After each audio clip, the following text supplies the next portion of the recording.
Money talks in football, or so they say, but sometimes it screams disaster. When clubs open their wallets and spend hundreds of millions on star-studded reinforcements, fans dream of trophies and glory. The reality? Sometimes that shiny new squad turns into an absolute nightmare. Today we're diving into 7 teams that prove spending big doesn't always guarantee success. In fact, these sides managed to get significantly worse despite breaking the bank.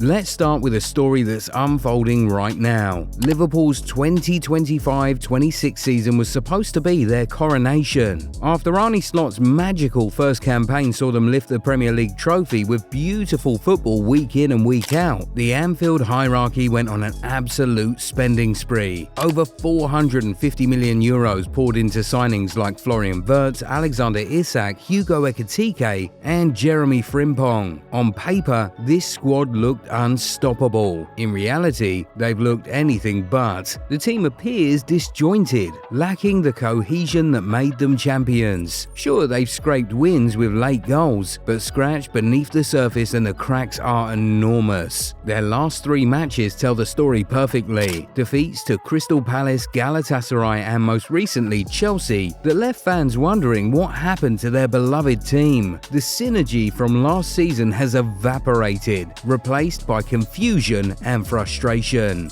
Speaking of star-studded disappointments, let's rewind to Paris in the summer of 2021. PSG pulled off what seemed like the signing of the century when Lionel Messi arrived to form a terrifying trio with Mbappe and Neymar. Add Hakimi, Nuno Mendes, Gini Wijnaldum and Donnarumma to that mix and you had what the media dubbed the new Galacticos. Under Maurizio Pochettino, who carried a reputation as a serious tactician, expectations soared to impossible heights. Just 2 seasons prior, PSG had conquered domestic football and reached the Champions League final, only failing to Bayern Munich in a tight contest. The 2020-2021 campaign saw them finish second domestically, but they reached the Champions League semi-finals, showing they were still a force. Then came 2021-22, and the wheels fell off spectacularly. Despite all that firepower, they limped to a Liga 1 title, but regressed everywhere else. The Champions League saw them embarrassingly dumped out in the round of 16, never looking remotely competitive. They also crashed out of the Coupe de France in the round of 16, a competition they'd won the previous year. The supposed super team looked ordinary at best, and the amazing attack never produced anything meaningful.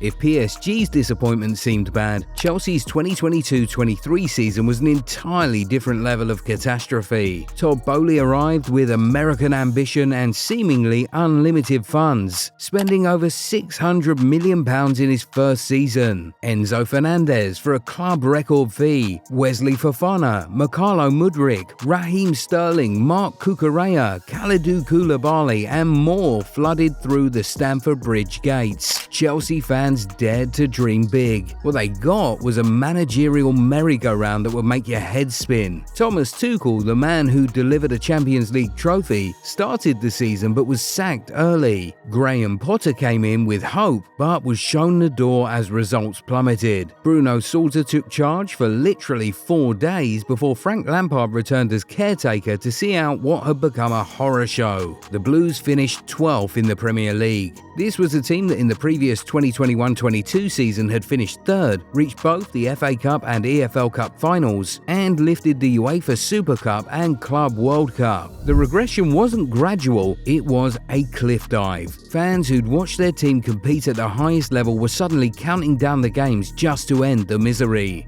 Sticking with disappointment, let's head to Barcelona's 2019-2020 campaign. Fresh off winning La Liga in 2018-19 and reaching the Champions League semi-finals despite that infamous Liverpool collapse, Barcelona spent big. Over €300 million brought in Antoine Griezmann, Frenkie de Jong, a young Pedri, and more.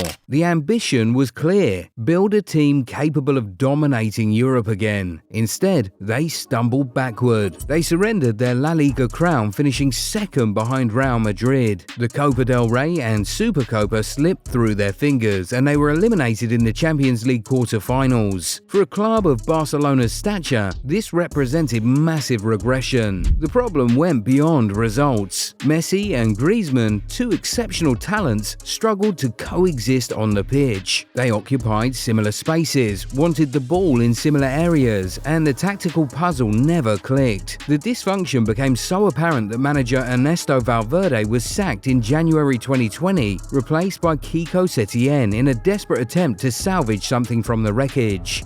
Manchester United have made a habit of disappointing transfers, but their 2021-22 season deserves special mention. The return of Cristiano Ronaldo to Old Trafford created pandemonium. Add Rafael Varane and Jadon Sancho to that equation, and United look ready to challenge for major trophies. The previous season had seen them finish second in the league under Ole Gunnar Solskjaer, playing some genuinely promising football. Optimism filled the air. Then, reality struck hard.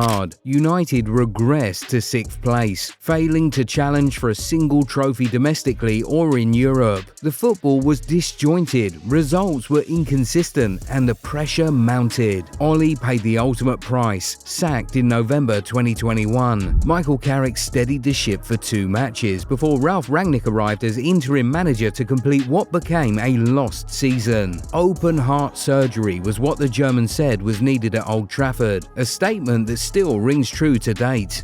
Now let's travel back to Madrid in 2009, when Florentino Perez decided to build his second Galacticos project. The spending was eye-watering, even by today's standards. Cristiano Ronaldo arrived for €94 million, smashing the world record. Kaká came for €67 million.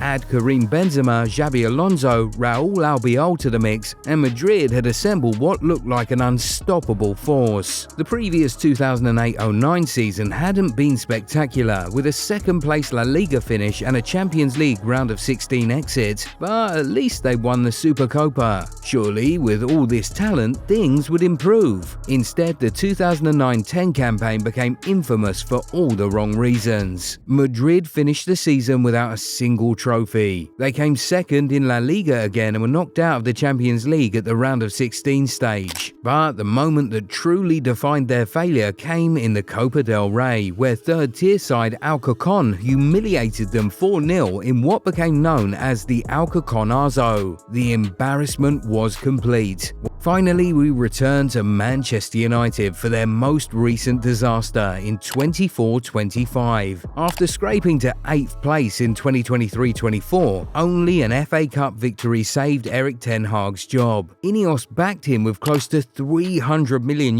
in transfers. Lenny Yoro, Manuel Ugarte, Matty De Ligt, Joshua Zirkzee, and others. The expectation was clear: a top 4 finish and win other trophies. What followed was carnage. Ten Hag was sacked by October, with United languishing in 14th place. Ruud van Nistelrooy stepped in for 2 weeks before Ruben Amorim arrived in November with high hopes. Things only got worse. United's form was abysmal under the Portuguese manager, who recorded a points per game rate of just 1, the lowest of any United manager in Premier League history. His win rate of 25.9% was equally damning. The season mercifully ended with United finishing 15th in the league and losing the Europa League final to Tottenham. Manchester United, one of the world's biggest clubs, closer to the relegation zone than the top 4 for most of the campaign. The nightmare season exposed every flaw in the club's structure, and no amount of money could paper over the cracks. These 7 stories prove that football isn't solved by simply opening the checkbook. Chemistry, tactics, timing, and sometimes pure luck matter just as much as the names on the team sheet. Money might buy you talent, but it can't guarantee you'll use it wisely. Do you know of any other teams that belong on this list? Let us know in the comments. Remember to leave a like on the video if you enjoyed it and subscribe to the channel. Also, be sure to turn on post notifications so that you never miss out on any new videos. We'll see you next time. Bye.